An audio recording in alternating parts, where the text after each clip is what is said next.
From Indiana. Smith tied up by Hull, and a jump ball between Smith and Hull. Handed from three. Hull comes soaring in again. Just uncanny knack. And cashes in. Is on the upper left wing. Just got inside, circles around, pure. Game 3 wasn't a basketball game. It felt like a heist in broad daylight. The Indiana Fever came out swinging, holding the lead and matching the Aces blow for blow. Then came the whistles. One after another, they stripped the Fever of their momentum. Suddenly, Las Vegas is living at the foul line, Aja Wilson throwing elbows like it's street ball, and Aaliyah Boston can't even get a clean challenge. Everyone at Gainbridge saw it. Social media exploded. The box score tells the story. Vegas didn't beat the Fever. They were gifted that win. Worst of all, it buried Lexi Hull's fearless career best performance. Think the Fever can rebound? Comment, "Let's go Fever."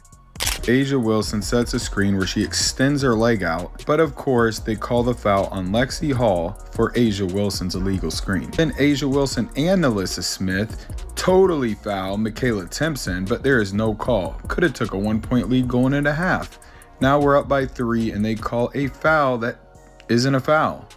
So we don't get calls when we're getting hit, but the Aces get a call when nobody touches anybody. Game 3 was brutal, but let's not act like it was the first time Indiana had to battle both the Aces and the refs. From the opening tip of this series, the whistle has leaned toward Las Vegas, tipping the scales before the Fever even had a chance. We saw it in Game 1. Every time Indiana played tough, clean defense, somehow the Aces ended up at the free throw line. Meanwhile, when Vegas got physical, it was just called good basketball. That double standard shaped the whole series. By Game 2, the pattern was impossible to ignore.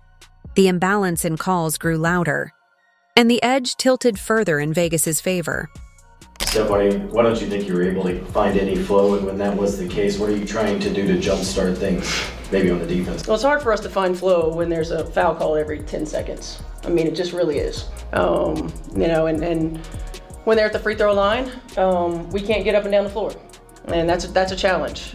They were much more aggressive and physical defensively, we didn't counter that with our off-ball actions or with our back cuts.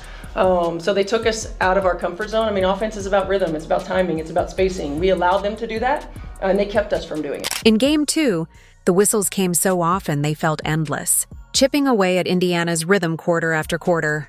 What started as minor frustration grew into a constant drag that even Coach Stephanie White had to address after the game. By the time Game 3 tipped off, it wasn't just an annoying pattern anymore. It had become a brick wall the Fever couldn't break through. The breaking point came in the third quarter when Aaliyah Boston tried to challenge a foul on Jackie Young. White signaled for a review. The bench stood ready, but officials ignored it. Moments later, Chelsea Gray drained a 3. Flipping the crowd's cheers into stunned silence as Indiana's lead disappeared. Aja Wilson is 1 for 12 as the foul is called on Boston, and that will be number 2 on Aaliyah Boston. You saw Indiana picking up full court pressure defensively, and if you're Aaliyah Boston, that's the one spot on the floor you do not want to get a foul call. And Stephanie White is trying to challenge it and did not call the timeout in time. Gray in the corner. Connect! It wasn't just the lost points. It was the message it sent. The Fever had fought for every inch of that lead, only to see it wiped away in seconds by whistles and another easy Vegas bucket. The Gainbridge crowd erupted, waving their arms and shouting at refs who barely reacted. Clips of the moment flooded social media within minutes, breaking down how the ignored challenge flipped the momentum in one play. Those same replays also spotlighted a series of flops, cheap shoves, and relentless elbows from the Aces that went largely unchecked by the officials. 2-minute recap from last night. So Aja Wilson pushes Howard in the back. Howard pushes her in the back. It's a foul on Howard. Look at this. Aaliyah Boston gets totally fouled by Alyssa Smith. Like, it's obvious, but no call. And then Aja Wilson gets the call for not half as much. And then Alyssa Smith gets the call for not even getting touched. Here's a replay just to prove it to you. Yep, didn't get touched. That's what makes it feel less like a mistake and more like favoritism. Aja Wilson could lower her shoulder into Boston without consequence.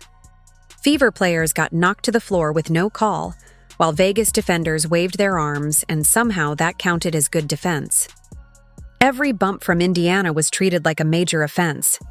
What shifted the game wasn't skill or talent. It was momentum, handed to Vegas by officials who wielded their whistles like weapons instead of tools for fairness, and offensive foul, practically a football check, and the Aces score.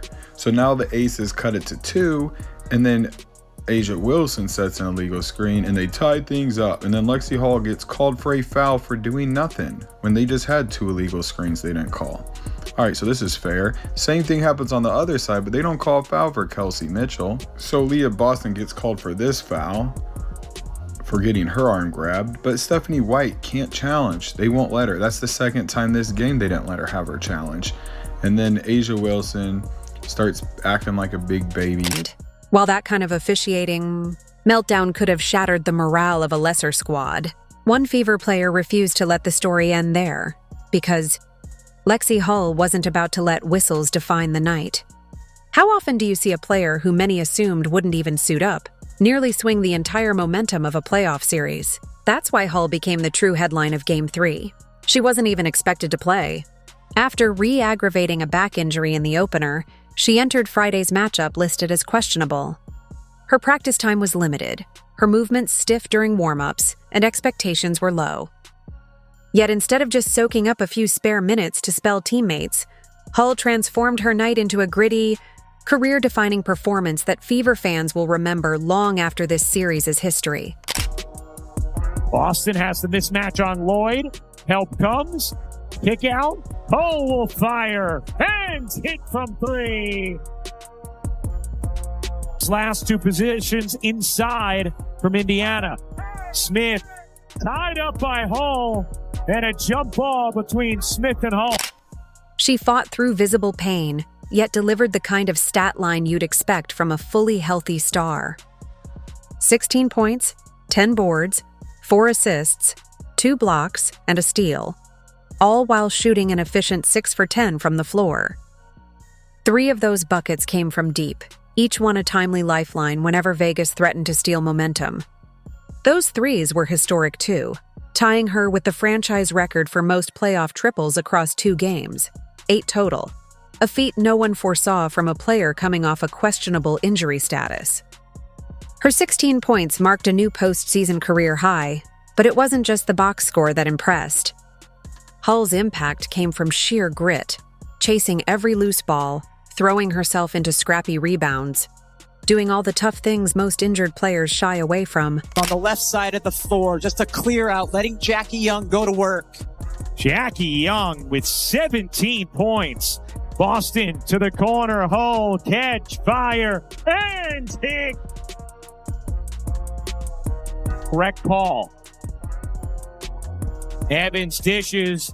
Ray whips a pass inside. What a denial from Lexi Hull. The Hull able to save the play.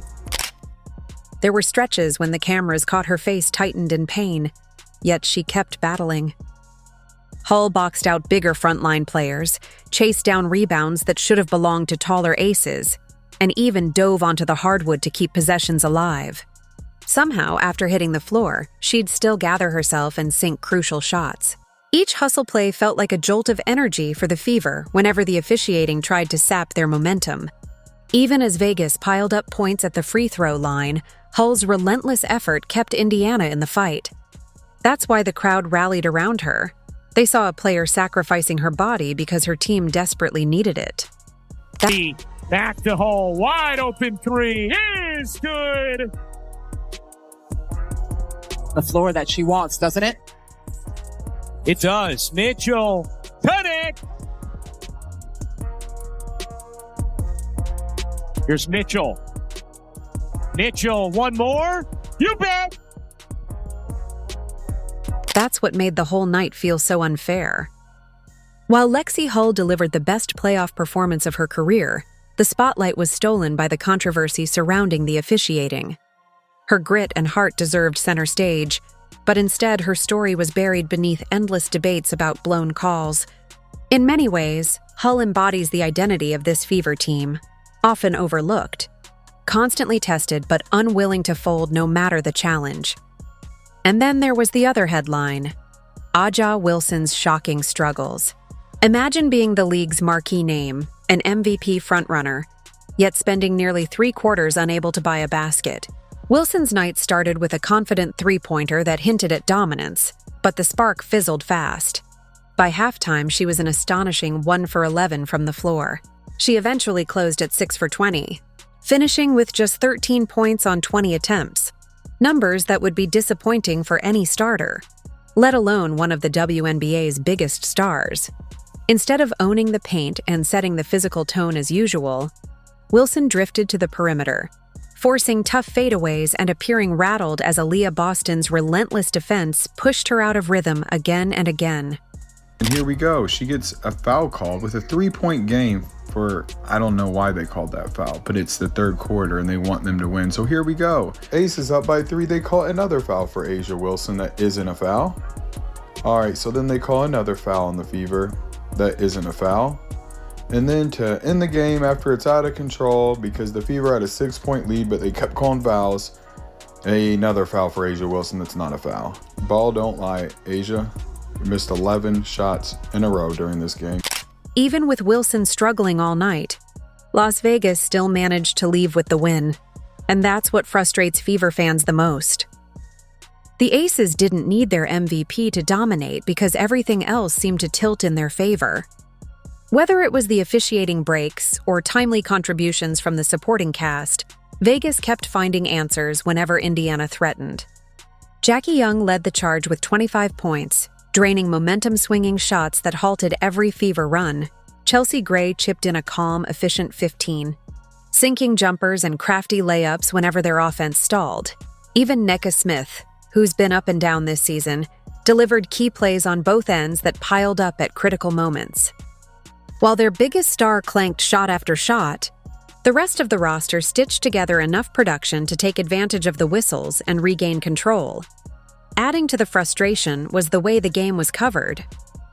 Wilson's stat line clearly showed her offensive struggles, but much of the media downplayed it, highlighting her rebounds, blocks, or all-around impact, or crediting the Aces' depth instead.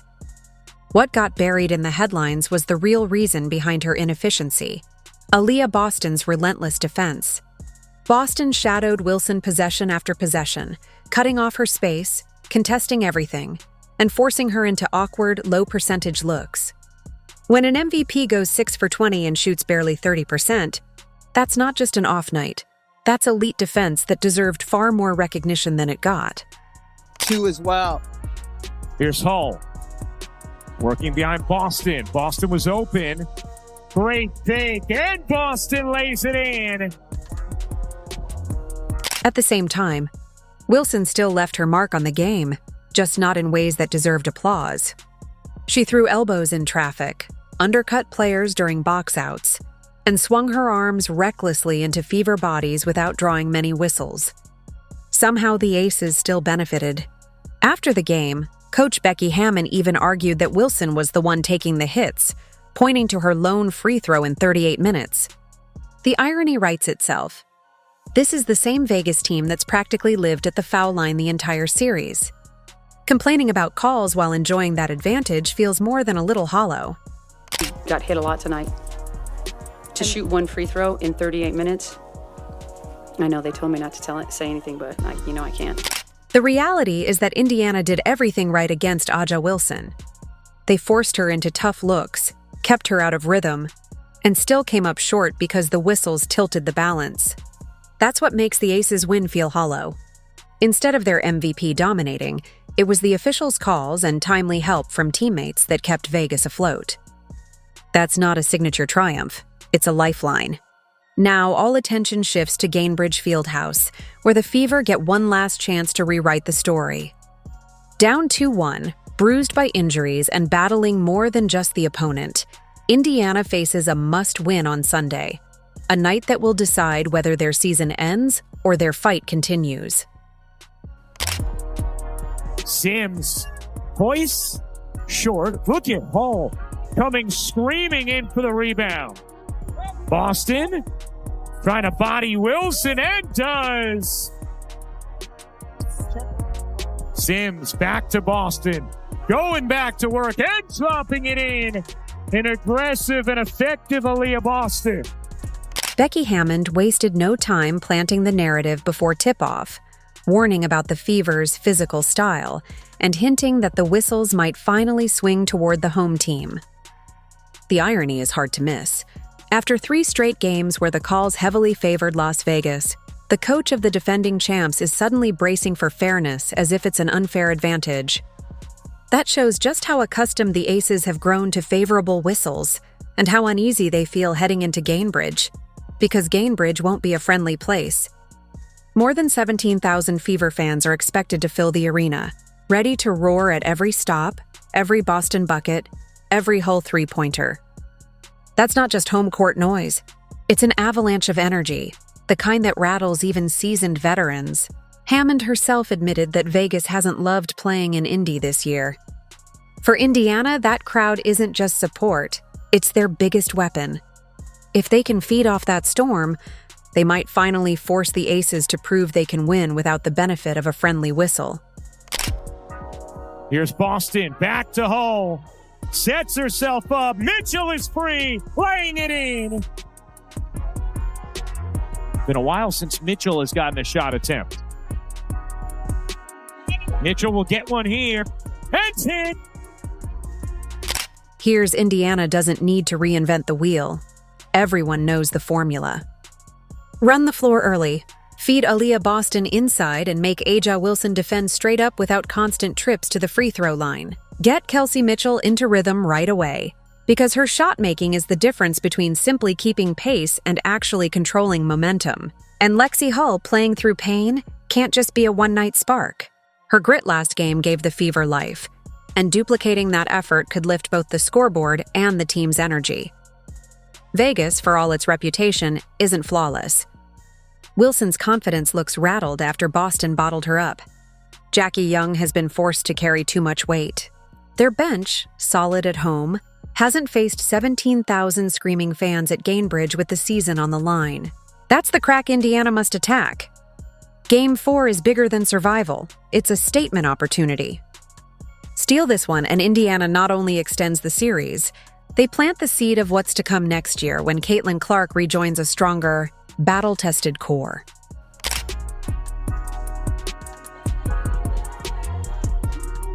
Hull needs some help. Dump it in Boston. Find the cutter. Timpson lays it in. Indiana didn't drop Game 3. They had it ripped from them.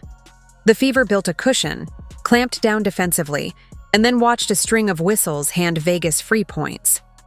That's not a loss. That's interference. Now, Game 4 isn't only about staying alive. It's about proving how shaky those Aces wins look without help from the officials. If Hull guts it out again, if Mitchell finds her shot early, and if Boston keeps pounding Wilson in the paint, Gainbridge's 17,000 fans can turn the arena into a storm.